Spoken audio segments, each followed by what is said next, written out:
Alléluia. Alléluia.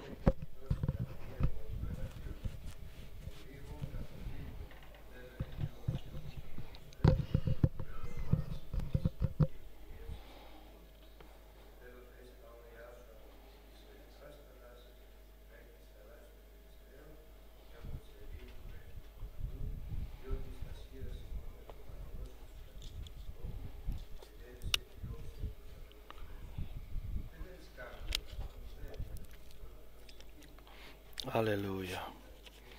Nous remercions le Seigneur au nom de Jésus-Christ pour ce dimanche matin. Alléluia. Nous sommes en train de lire un passage de l'Exode chapitre 23. Nous remercions le Seigneur pour sa parole. Dieu, avec Moïse, a fait des prodiges en Égypte. Et il a fait sortir son peuple avec une main puissante. Et il s'est retrouvé dans une impasse et une faiblesse parce qu'il était devant la mer Rouge. Alors il y a eu un grand miracle. La mer s'est ouverte pour faire passer le peuple d'Israël. Et Dieu a endurci le cœur de Pharaon et il est aussi passé par la mer Rouge. Mais la mer s'est refermée sur lui et son armée. Donc libre, le peuple d'Israël, maintenant, il veut les diriger vers le mont Sina. Et là, il va parler avec eux, il va leur donner des instructions et des commandements. Et c'est ce qui s'est passé. Le 3e jour du 3e mois,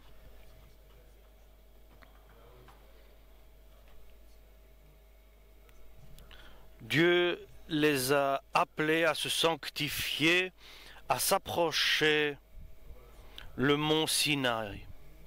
Et là, ils ont entendu un son de trompette très puissante. C'était l'appel de Dieu vers son peuple. Et il lui a été donné par Moïse les 10 commandements.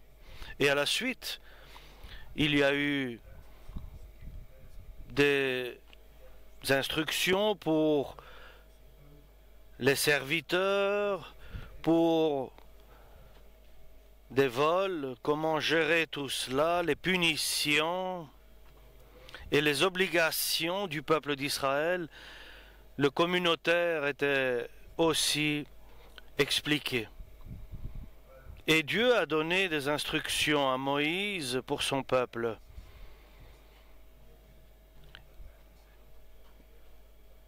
Et les instructions étaient aussi pour comment arriver à la terre promise, Canaan. Et ces instructions étaient importantes. Et il y avait 2 parties. D'abord, une bénédiction et une obéissance du peuple.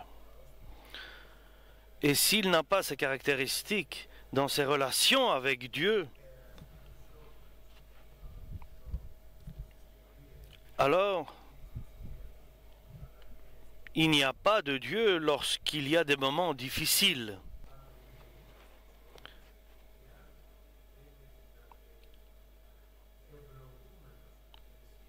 Et s'il n'est pas béni de la part de Dieu, il n'y a pas de différence entre l'incrédule et celui qui a la foi en Dieu.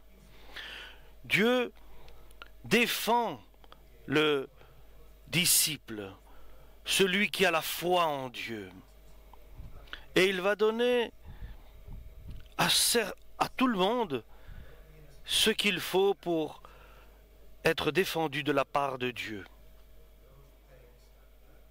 Et tout dépend de l'ange que Dieu envoie devant son peuple.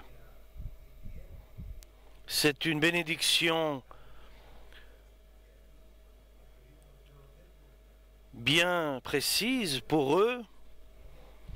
Et cet ange, nous savons qu'il a été envoyé devant son peuple. Et cet ange va te protéger sur le chemin et il va t'amener à l'endroit où j'ai préparé pour toi. Et je vais te bénir, dit Dieu. Donc les relations que veut qu'est le peuple de Dieu avec l'ange de Dieu, c'est pour cela que l'ange ne fait pas ce qu'il veut. Il ne va pas où il veut et il ne dit pas ce qu'il veut. Mais l'ange qui a été envoyé par le Seigneur est vraiment un ange obéissant et qui traduit la volonté de Dieu. Et pour que chacun soit défendu par Dieu, donc tu dois craindre Dieu,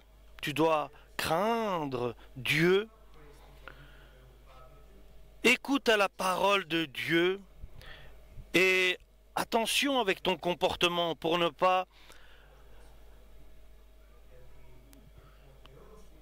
l'attrister.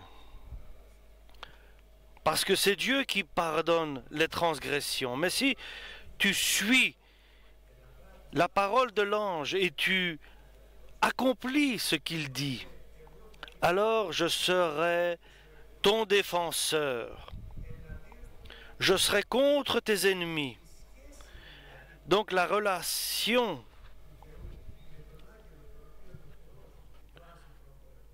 qu'il doit y avoir avec l'ange et son peuple, c'est de là que dépend de tout bien ou mauvais du peuple de Dieu.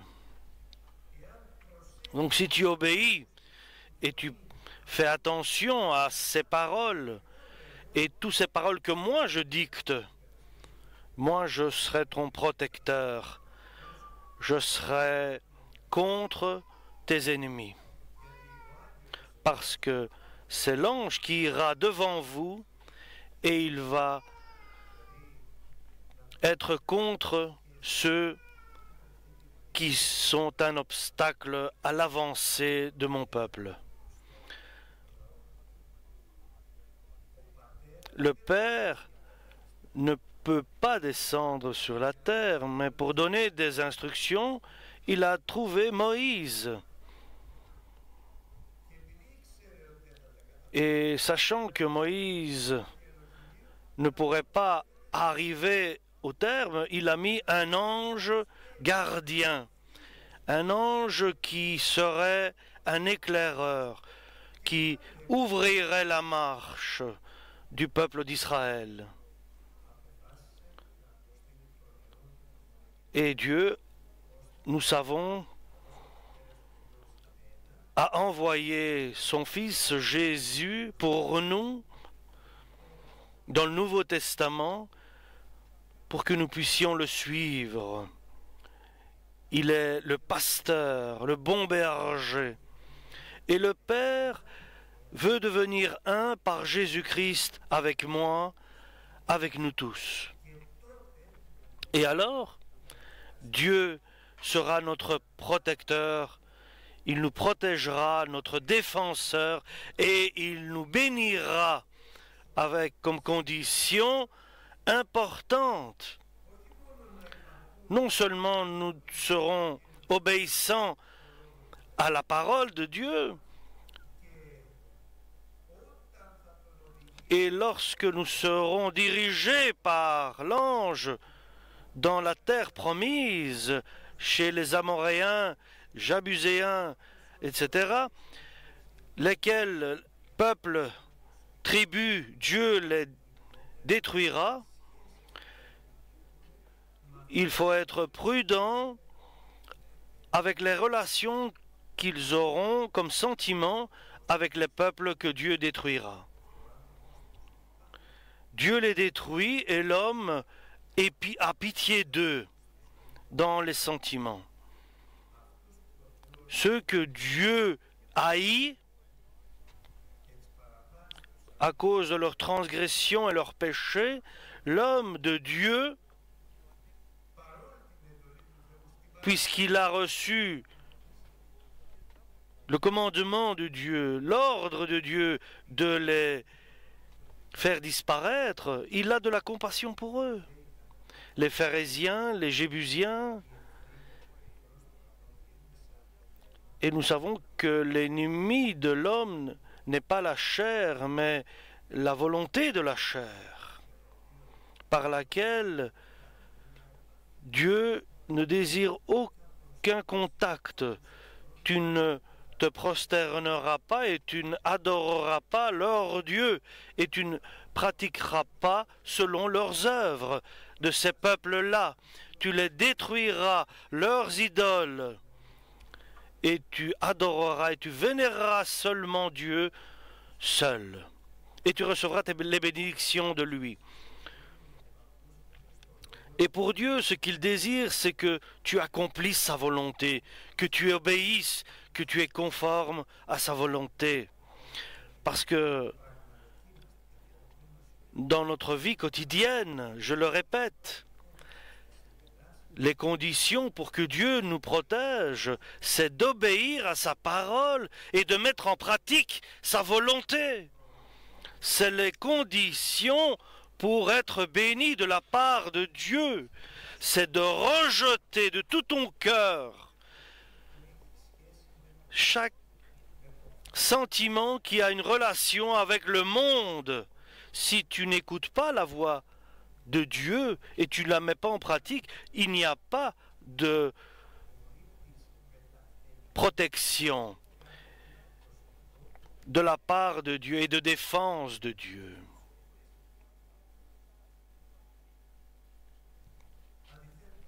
Au contraire, si tu rejettes tout ce qui est mondain, tout ce qui fait partie de ce monde, le Dieu du ciel bénira ton pain et ton eau. Il éloignera chaque mauvaise action. Il n'y aura pas de stérile. Les jours de ta vie seront pleins. Tu vivras longtemps sur la terre. C'est une parole de Dieu et qu'il faut prendre avec une grande attention. Il faut nous tourner, observer la parole de Dieu, car Dieu est prêt à nous protéger et à nous bénir.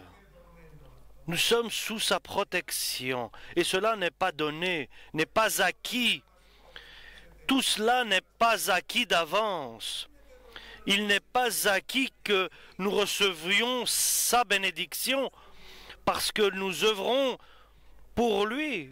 Ce qui est certain, si tu obéis et tu gardes et tu mets en pratique sa parole, alors il te protégera. Il te protégera de tout. Et si tu rejettes avec abomination et détermination chaque volonté du monde, comme le Christ n'a rien pris du monde, et nous ne sommes pas du monde, et notre volonté c'est d'être du ciel, nous ne sommes pas des enfants de ce monde, parce que ce qui est né de la chair est chair, et ce qui est né de l'Esprit de Dieu est esprit. Donc, si tu rejettes de tout ton cœur, avec une grande détermination, toute forme de mondénicité, il bénira ton pain et ton eau. Et chaque maladie sera chassée. Tu seras toujours fertile et il y aura toujours une moisson pour toi. Ton labeur sera toujours la récolte en abondance. Tu ne seras pas seul. Le Seigneur sera devant toi et il terrorisera ceux qui viendront contre toi. J'enverrai devant moi la terreur et je détruirai les peuples qui seront tes ennemis. Après la défense et la protection viennent le pouvoir et la force que seulement Dieu donne.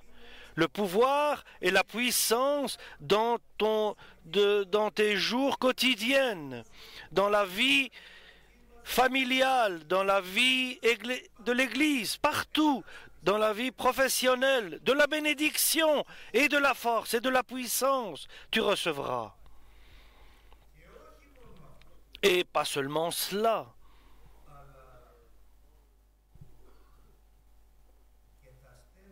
Et j'enverrai devant toi des abeilles qui chasseront ces peuples devant toi.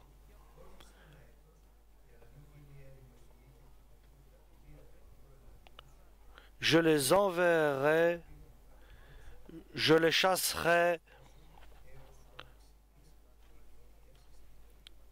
par peu à peu. Tu seras seigneur de ces endroits. Non seulement tu seras quelqu'un qui a la protection de Dieu et qui est béni de Dieu, et tu auras le pouvoir et la force, et tu seras celui qui régnera, et il éloignera de toi tout ce qui n'est pas de Dieu. Tu seras donc libre. C'est fantastique, c'est merveilleux. Pardon.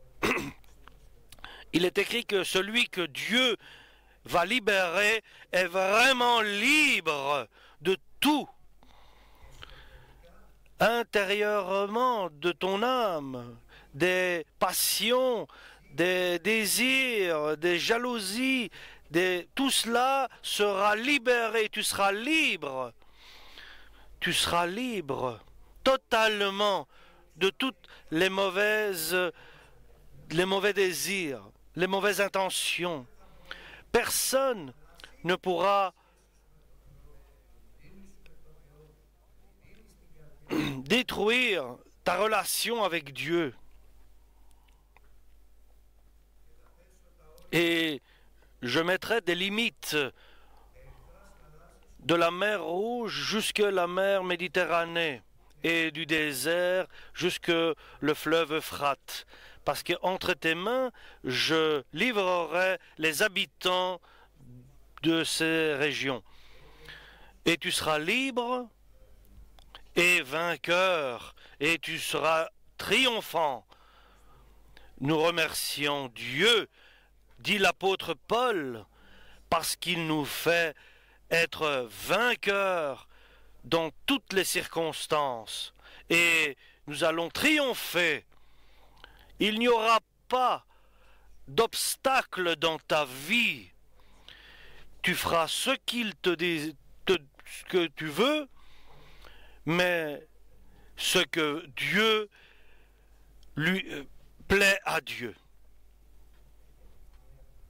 Et le piège dans la bénédiction du chrétien, fais attention de ne pas faire d'association avec les dieux qu'ils vénèrent, ceux qui sont incrédules. N'adore pas leur Dieu. C'est un piège. Nous allons le voir du commencement.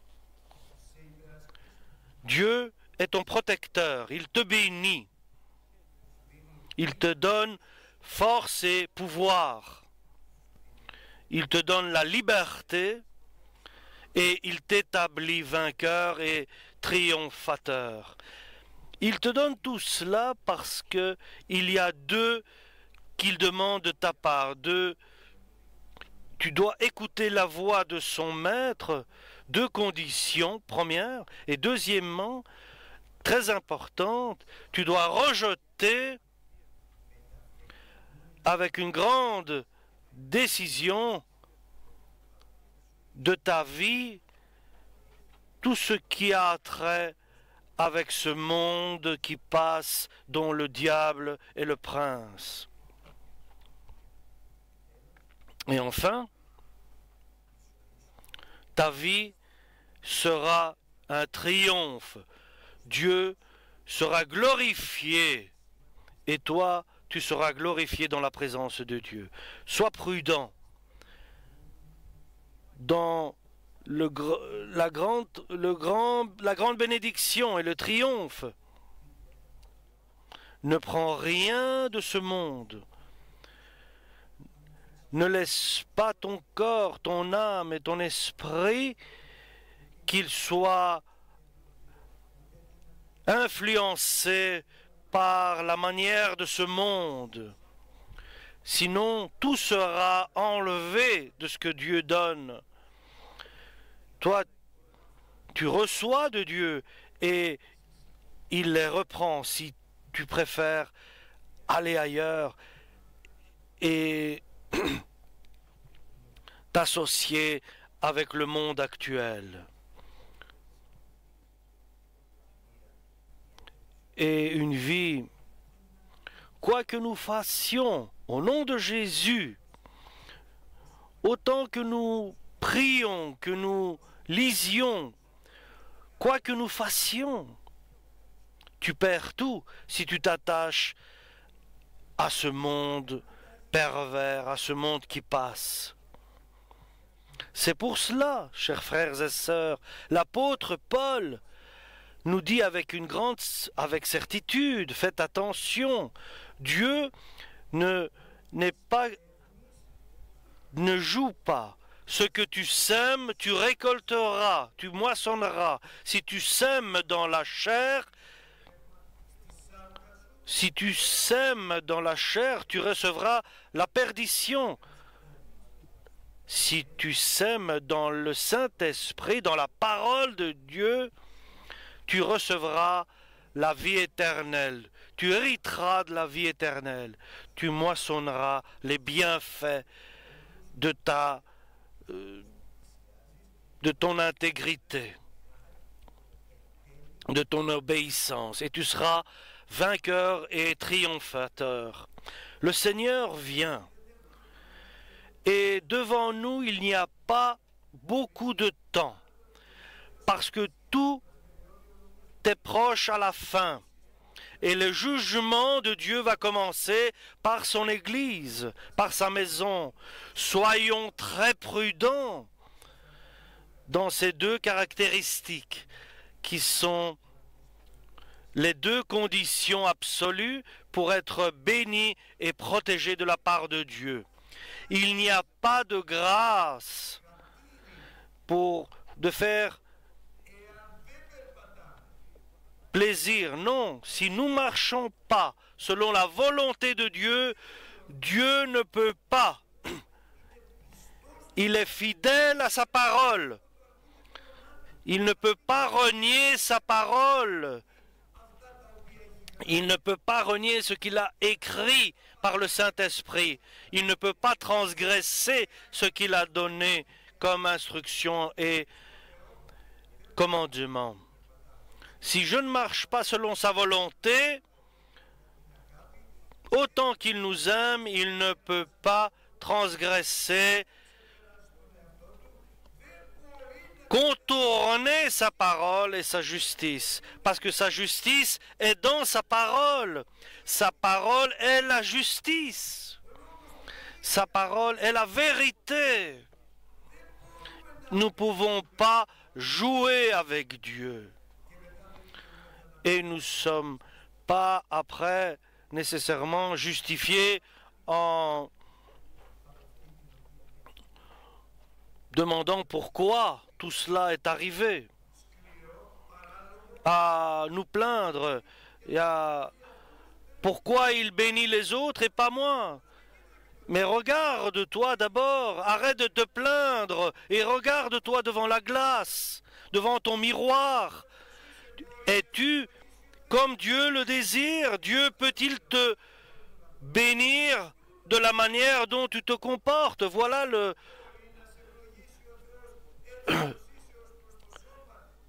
ce qui est pour nous la glace, à se regarder le miroir qui est l'Évangile. Est-ce que tu es selon sa volonté ou bien tu n'as pas rejeté la volonté du diable et tu n'as pas accepté avec tout ton cœur la voix du Saint-Esprit et l'obéissance à la parole de Dieu? Chers frères et sœurs, il est triste de venir à Dieu, à l'Église, que nous nous efforcions, que nous faisions un combat spirituel et un travail à l'Église. Mais si nous travaillons sans être dans le cadre de la loi, dans les limites de la loi, nous ne serons pas agréés par Dieu. Sachons rejeter avec une grande décision ce qui déplaît à Dieu. Si nous marchons selon sa volonté, nous triompherons en tout point et partout. Amen pour la parole du Seigneur.